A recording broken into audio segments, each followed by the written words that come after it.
Assalamu alaikum, ladies and gentlemen. Assalamu alaikum, boys and girls. It is that time. It is Tuesday evening, 8 o'clock in the D.C. area where we're getting ready for a phenomenal 4th of July parade that'll just be incredible. And it is 7 o'clock in Texas where they are struggling to find the most basic of resources, simply internet. And we are here live back from our post-Ramadan Eid break. And we are ready to go. And we are just charged with so much to talk about. But before I go too much further, ladies and gentlemen, the hardest working imam that I know, Imam Azhar. Hey, assalamu alaikum. Greetings to all our listeners who are here joining us tonight live. To those who will be streaming later on, we welcome you to another episode of Raw Islam after a much needed break after a very strenuous but spiritually uplifting month of Ramadan. We welcome you back. It's summer. It's a whole new time. It's hot everywhere. It's flooding somewhere and it's drought in other places. So welcome to global climate change. It's a thing. And as Carl was saying, we're getting ready for an epic 4th of July. We just spent $870,000 getting those tanks into Washington, D.C. that will be parading up and down the streets. It's going to look like a war zone in Washington, D.C. And guess what? It isn't. We are living in a safe country where the instability that's coming in this country is coming from us, the people. The instability is coming from perceptions. It's coming from twisted ideologies. It's coming from unfounded mindsets with baseless mindsets, basically. Unfounded to people of education, but the norm for people who don't know the right side up of a book. And that's exactly the world we're living in. But I can rant on because there's so much to talk about, and we have no internet here where I am right now in my office. So I'm using my cellular data courtesy of Cricket Wireless. You know, you can't go wrong with Cricket. Those fuzzy guys know what they're talking about. Looks like they got so much internet in them that they're puffed up. So, Carl, I'm going to hand it back to you. I don't know what's happening to me tonight. But, Carl, tell us, how does our show run? I think there's something called a poll, and you let us know what the poll results were. So, enlighten us, Carl. So before I go too much further, I'll just go ahead and jump in and say, Cricket Wireless, give us free stuff. We just gave you a plug. But beyond that, yes, Imam Azhar, you are absolutely correct. The Raw Islam podcast with Imam Azhar. We have a Twitter account under the network, VennNetwork, VennNetwork. If you go up to Twitter and you find us and you follow us, on Mondays, we post a poll where you, our listeners, our fans, those that enjoy the conversation, can follow, can get engaged, and you can actually have control over the topic that we're carrying. And today, or yesterday, Monday, we went ahead and posted our poll, and the results are in because, you know, it's a 24-hour poll, so that's really all you get. But our options this week were Iran. What is nepotism? Is the 4th of July haram? And as always, my personal favorite, what's the deal with? And our winner this week, by a 50% margin, was Iran. So we are going to talk about Iran tonight. And before I turn this back over to Imam Azhar for so he can, you know, host his show, I just want to put one little footnote in here because it is one little thing about Iran that people get wrong constantly, and it absolutely drives me nuts because it's just a simple little thing that if you did a little bit of homework and a little bit of research, you'd understand, and one of your talking points would go away.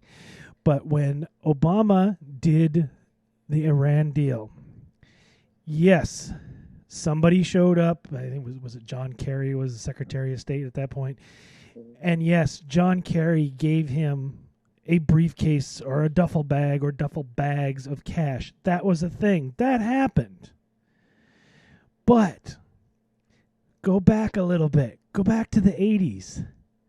We froze their assets here in the United States. We froze them. They were seized by the government. And when we entered the Iran New Deal under Obama, all we did was give them what was rightfully theirs. There was no payoff. There was no, here's a duffel bag full of money. It was theirs. We took it because we were mad at them. And when we decided to start talking to them, we gave it back to them. Because that's how the universe is supposed to work.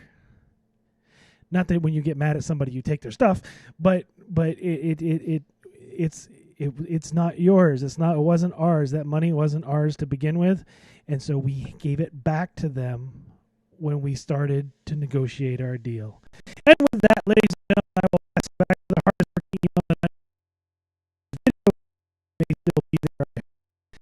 Imam Azhar. So thank you so much, Carl, and I apologize for the technical delay. We at the facility, so bear with me if you don't see me, and I hope you hear me. What is nepotism? That's a question I want to know also. What's the deal with our world? Our world is so messed up right now. I've kind of given up. And when you say there's nothing that's going to surprise you anymore, lo and behold, something does surprise you. Is 4th of July haram? Astaghfirullah. That's all I'm going to say. That's not my fatwa. That's something for you to think. Yes, the topic of discussion, and Carl, when you were talking, you kind of took me back because you brought back those memories of what transpired from from 79, I believe. Keep in mind, fellow Americans, America did take me. If you're on the talk facts tonight, you're not unpatriotic if you talk the facts, only because we want what's best for everyone. And the one thing that I don't want, and I'm sure many Americans don't want, is another war. If you ask our soldiers, I don't think that's what's on the top of their agenda. We give them money back, we give back in items. I don't think many people know that. If you Google and find out, they made a deal with Boeing for planes, passenger planes, because their planes are so old and their planes are so the parts have changed out so much that they're improvised planes. So to provide plane parts, warplanes, not fighter jets, just passenger civilian airplanes for Iranian airlines. That's one of the forms we gave the money back. So literally, was saying we'll give you the money back, but as an investment to our economy. I'm not here to say Obama was all right. And Carl, one thing many people don't know, Obama also locked people in cages. That's a fact.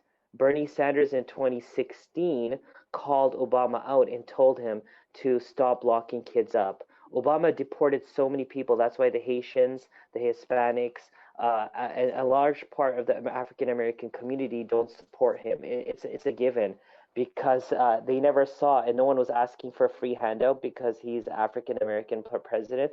But there should have been justice, and unfortunately, it didn't look like it was so. Nevertheless, we have a lot of problems in our world today, and under the current administration. But it kind of is a ripple effect or a continuation of what was happening under the Obama administration. Today, Israel is getting ready for war. Iran, 8 hours ago, threatened America that if America launches a strike, it will completely obliterate Israel at a point there's a sharp rise in gold, and that only happens when there's severe instability in the Middle East, which it should be much higher, but the markets are manipulated, unfortunately. Um, so we are looking at another war, and be it couldn't have been a better time when it comes to strategy. I'm not here taking anyone's sides because Iran is basically covered and surrounded all corners. If you don't believe me, open a map. Look for a globe in your home if you have one. Don't go to Google Earth. Look for a globe. We used to have those things in our house. those round balls that you would just keep on spinning when you were bored, and then learning countries by just stopping with your finger and learning what that country Tanzania was. Well, guess what? You'll find that Iran is fully surrounded from the eastern side and the western side. From Arabia and, of course, from Afghanistan, Iran is fully surrounded. War is imminent.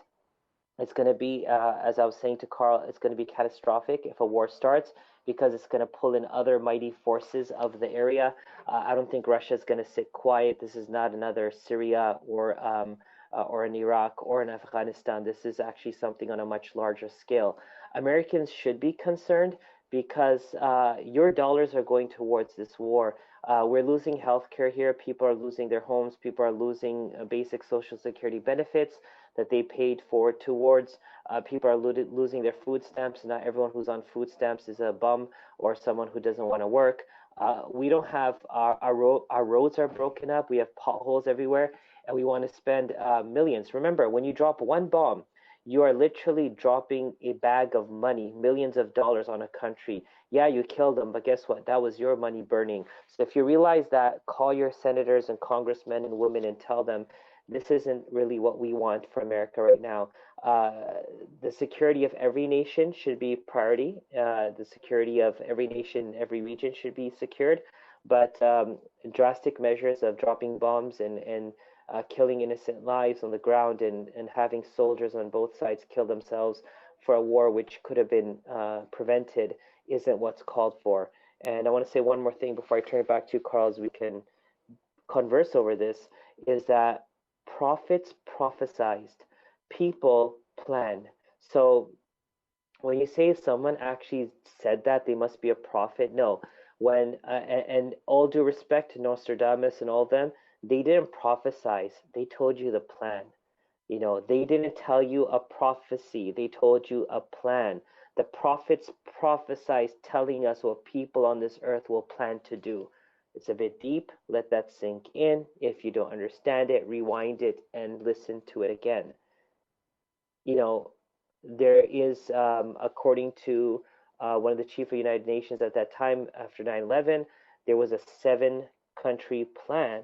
One of them was Sudan, one was Yemen, one was Iraq, one was Afghanistan, um, uh, one was Syria, one of them is Somalia, and the last one was Iran. And so beats me why we want to go to another war, especially in Iran. Um, that there was a treaty made in 2015, I believe, that the non-proliferation. I think that was the agreement. Nuclear non-proliferation, where not, use nuclear technology for bombs. Um, but it's interesting that one of the neighboring countries, and I won't name it, is investing in nuclear technology, while another country is being told not to invest in nuclear technology. So, Carl, we have a problem, and the world may say, you know what, it's on the other side of the globe. But I promise you, if this war starts, we're all going to feel it around the world. We're all going to feel the pinch. You're going to feel it at the pumps. You're going to feel it with your electric and gas bill. You're going to feel it with your food. You're going to feel it with your airfare. You're going to feel it in many ways. And guess what? You're going to feel it in the environment. You're going to feel it in your waters. You're going to feel it in your agriculture. And you're going to feel it in your air. So, Carl, beats me why we're living in a world of war when all the elements of peace are there. We just need to put them together. I don't know why we have become a war mongering society globally. Carl? Because there's no money in peace. That's why. Because we certainly wouldn't be starting another war on a third or fourth front simply for oil, because that would just be ridiculous. We would never do a thing like that. And really, it's you know a lot of times when I deal with this stuff and I talk about it, I think about it, and I watch the news. Do you remember old game. I used to love it growing up. It was one of my favorite board games, Stratego. Don't remember it. So you would have this.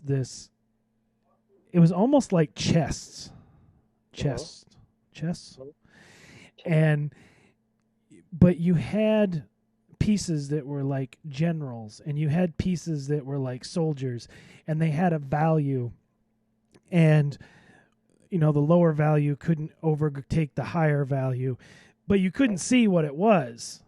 So if you attacked my piece and you said, I'm going to attack this piece, and I said, oh, that was one of my soldiers, it's a 1, and you went, oh, this was my, infantry, and it's a 2, I lose a piece off the board. And the goal was to move all your pieces across the globe and take on world domination so you could control everything. And it's like a global monopoly type of thing. Right, yeah, pretty much. And so a lot of times that's what comes to mind with this stuff. Is that they're it's like this subtle, like, world domination, we own everything, we're everywhere kind of mentality. Like oh, well, and I know I'm in a soapbox here, and I know I shouldn't do this, but I asked my wife last night or the other night. I said, it seems to me that Afghanistan is blessed. It is incredibly protected because you had Genghis Khan, who failed. You had Russia that failed. And let's be honest, we're not doing really well there. We haven't failed, but we're not doing, a whole, yeah. So, but people still keep going in there, and people still trying to take over Afghanistan. It's like, it's not a thing. Relax. But that's the way it is. Oh, one of the memes that was floating around about Iran was, how dare they move their troops, and how dare they be aggressors? Look how close they're moving to our bases. And they showed all the military bases that were U.S. It was like surrounded the entire country. That's exactly what I was talking about. It's surrounded. And it just, there's no need of any of this. There's really no need of any of this. We don't need to be here. We don't need to be having these conversations. There's other ways. There's better ways. I mean, even the prophet, peace be upon him, battle and war and whatever, it was a last-ditch effort. He tried. He tried repeatedly. That the war was justified when tyranny had reached a point that it didn't want anything else but. When tyranny and the forces of tyranny only wanted to kill. Because remember, the mushrikeen, the polytheists, the families of the Prophet and the companions of Mecca wanted to kill Muslims while they're in Mecca. And they migrated. And they still wanted to kill them. But then they wrote a treaty. And then they violated that treaty. And they still wanted to kill them. And that's why God said in the Quran, kill them wherever you find them. Because they're not stopping, and we tried everything, and they're still coming. You need to do something. You need to stop hatred on its tracks when it's pushing everyone over the edge. If a dog bites someone, if a lion kills someone, if a whale in SeaWorld kills someone, they kill the animal. Why? Because it becomes its second nature. It's going to do it again. And I don't understand. I just don't understand. It's not America here alone. This is a whole lot of countries that are part of this beating the drums of war. And no religion came to start war. Religions came to stop wars. And especially for Islam, especially for the Islamophobes who may not like my statement, history is proof that Islam stopped warfare. Islam didn't start warfare. Jesus stopped religious tyranny and aggression. Moses confronted the so-called powers with legitimate justice. Like, how can we say that any of these religions were founded to do wrong? They were founded to fix wrong. And so, what's more worrisome to me, Carl, is that people are using biblical text to blind people to justify these wars, to justify the dehumanization, to justify killing of innocents, because no human being in their fitra means the initial default status that God created them in, can be so heartless and so ruthless. You have to go down some deep wells and tunnels and into some deep dirt to come out like such. And so I don't know, Carl. It's scary. And what was scarier is that I just taught a course about Jesus over the course of Ramadan, and I talked about some of the prophecies, and one of them is in the Dhul Qa'dah, this month that we are entering tomorrow. It's the 11th month of the Islamic calendar.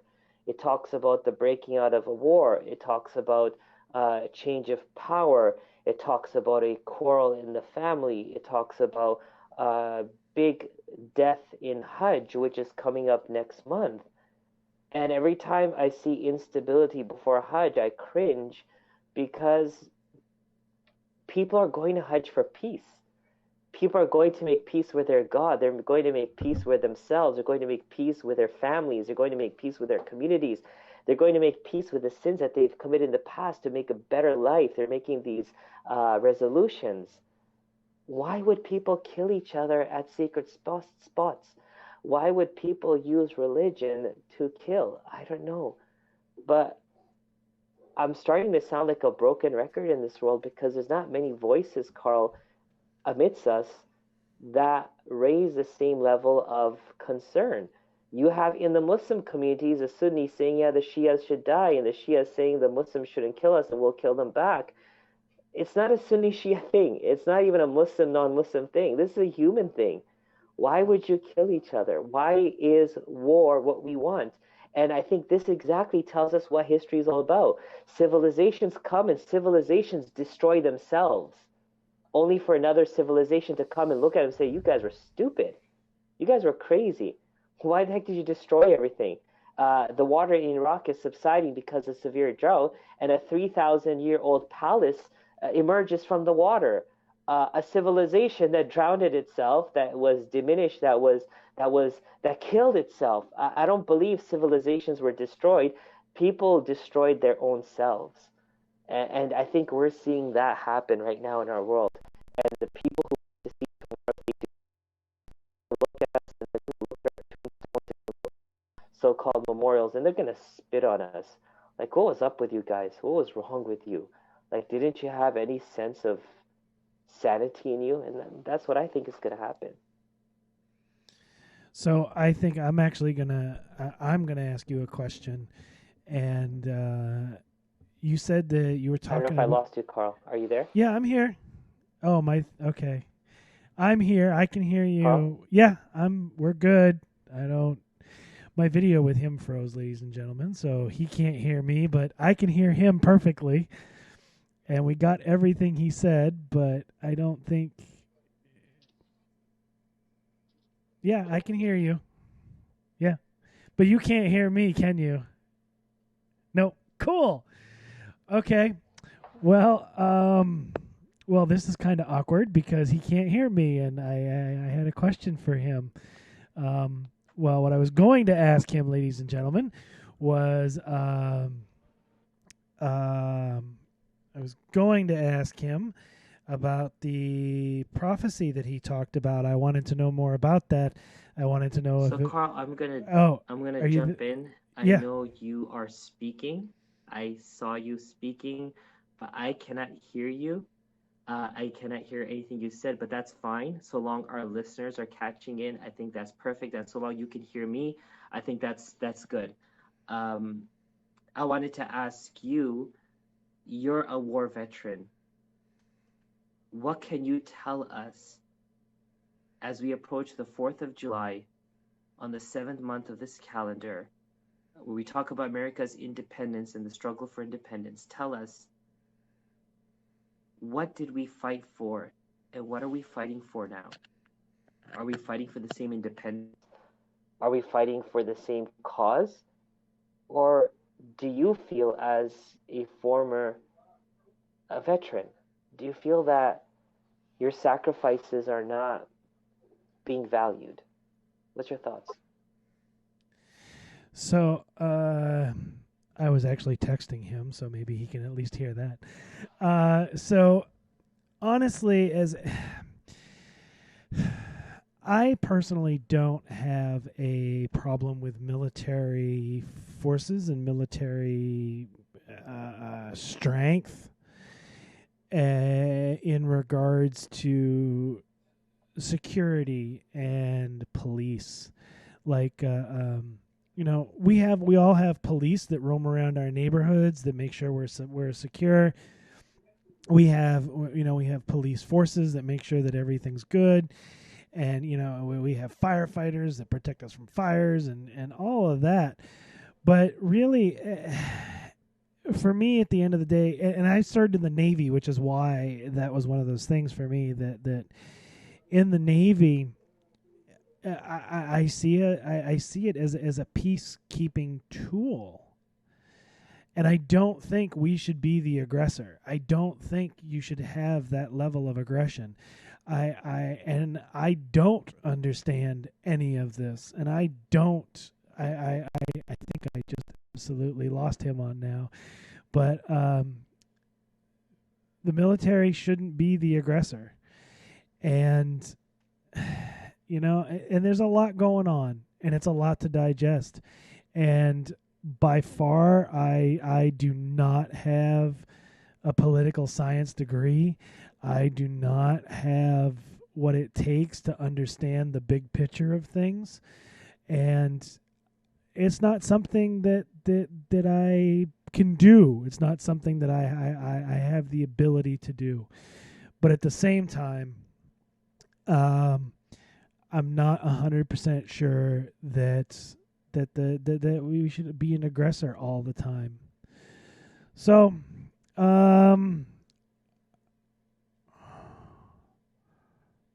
I just wanted to see if he was going to call back. I think we might have lost him completely. He was working from his cell phone tonight, ladies and gentlemen, so that is a thing. I see we are just at our cap where we usually sign off. So, I guess for final thoughts tonight, I think here he is. He has rejoined the conversation, maybe. Let's find out momentarily. We will find out. Are you back with us? I'm back. Sorry. Okay. Sorry. Give me 2 seconds and I'll add you. I'll add you back in, and then we can. I was just saying we're at our cap, and did you get my text message? Yeah, I did before, and I had asked the question, and then we cut off, so I apologize for that. Yeah, no problem. Hold on 2 seconds. Let me just get you added back in. I did mention to the audience what the question was, but yeah, I was saying that we're at our time, so if you want to wrap up, we can. But that was my question. Was I wanted to know more about that prophecy, like where was it and where could I read up on it? Yeah, there you go. So back to you, sir. So please don't read up online because it can be a bit radical. I've compiled a lot of information over the years, and I will look into the sources of those, and I'll give them over to you. But there's a lot that the Prophet, peace be upon him, has said, to the extent that when we see things happening right now, it's super scary because it's as if he came and he saw what was happening and he spoke that this is going to happen. And that's why I said in the beginning of the show, Carl, prophets prophesied. They told us what unfortunately is going to happen, while people they didn't predict, they planned. They actually told you what they're planning towards. I believe this world, there are people planning for its destruction. They're planning for its environment to go south. And I don't know why. I really don't know why. I wish I knew, because it's stupid of us if we are fracking and there are multiple tremors daily that we feel we need to frack more. Like it just goes to tell me that it's not greed, it's not money, because your money and greed won't last too long, and you yourself know that. But the ultimate motive is to destroy the earth. So the destruction of this earth, and that's why the Quran said, chaos and mischief is spreading in land and in sea because what people are doing. He did not say because what your deeds are doing. He did not say because what I am doing to you. It's because what you are doing. Bima kasabat aydikum. It's because of what you're doing with your hands. وَيَعْفُو عَنْ كَثِيرٍ. And He forgives a lot, i.e., He doesn't allow the effect of many of our actions to actually surface. He prevents a lot of those things from happening, but a lot of things He lets them happen, and that's what we're seeing in our world today.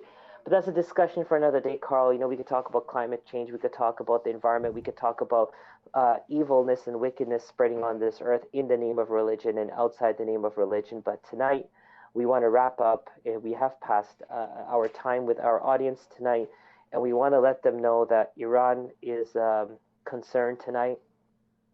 We're not here standing up for Iran, and nor are we here putting down America. We are trying to talk about what's the right thing for our world, and our world doesn't need another war. Our world does not need bombs being dropped, because it's the effect of these bombs that poison our waters, that poison our air, that wreaks havoc on our ozone layer and on our entire climate system. If you don't believe me, in one country right now, which is called India, one part of the country is in severe drought, and the other part of the country is in severe flood. This goes to show the imbalance that our hands are creating on this earth, and war is one of the reasons that this stuff happens. So ask everyone tonight, regardless what your political affiliation is, what your beliefs are, what you think of people, pray for peace. I don't think it's outside of your ability to pray for peace. Pray for peace, pray for solutions, pray for long-term solutions and resolutions to our problems. But yeah, that's my word tonight, Carl. I'm deeply concerned. I'm deeply concerned with our condition tonight, and I pray that by our next show next week, we can talk about peace happening and not about a war that has started. Back to you, Carl. And if I may ask for a personal dua request, let's pray that whatever that thunder was, that the storm just goes by quietly, because that was loud and it shook the windows. Wow. So, the prayer of the Prophet, peace be upon him, Allahumma hawalayna la alayna. O Allah, around us and not on us. So the rain is coming and may be beneficial, but if it can be harmful, we don't want that harm on us, but we want the benefit of the water to be around us. So, O Allah, around us but not on us. We'll pray for that. We don't want the rain to stop, because our world needs some rain. We need some fresh water. We need, we need our resources. But yeah, we don't need it to be violent. So I will pray for that too, Carl. Ameen. And yes, ladies and gentlemen, actually, as Imam Azhar was speaking tonight, he reminded me of another episode of the Raw Islam podcast where we talked about using religion and pushing forward a justification for wars and world destruction. I'll try to link that in the notes. It was one topic that we already did and we already covered. So it's there. But until next week, ladies and gentlemen, please be safe this 4th of July. Remember, fireworks are fireworks. They explode. I would like everybody to come back to listen to this episode with all 10 fingers and 10 toes that they started the holiday with. Make sure you follow us on Twitter, VennNetwork, so you can take part in our polls, so that you can help direct the conversation that we have on online and on our shows. I would like to thank everybody that has and will download, share, and enjoy this episode. If you haven't been already, head over to VennNetwork.org and click that swag tab. We got some really cool T-shirts out there. We got some really cool items. Imam Azhar had a slogan. We threw it on a shirt for him. One of our other podcasts that I talked to online, The Rogue Muslim, she had something cool she wanted. I threw that up on a T-shirt for her. So all of those are up there. All of those go to support those specific hosts. and support the network. And it helps us do what we need to do so we can help spread our message and help spread the information. So until next time, ladies and gentlemen, we will say, Assalamu alaikum. Assalamu alaikum.